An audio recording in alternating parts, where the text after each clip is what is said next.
Welcome to the size of crusher limestone crushing plant. Now, a limestone loaded truck feeds the hopper. After buffering, materials go to the apron feeder. It ensures steady feeding and cushions large blocks impact, protecting the follow-up primary sizer.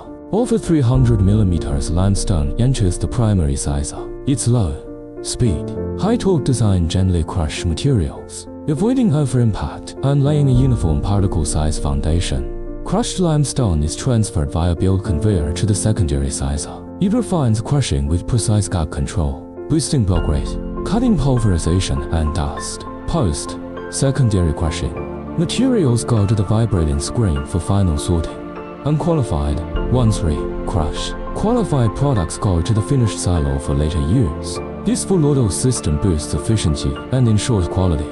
Uniform size, high blocks, low dust, perfect for construction, cement industries.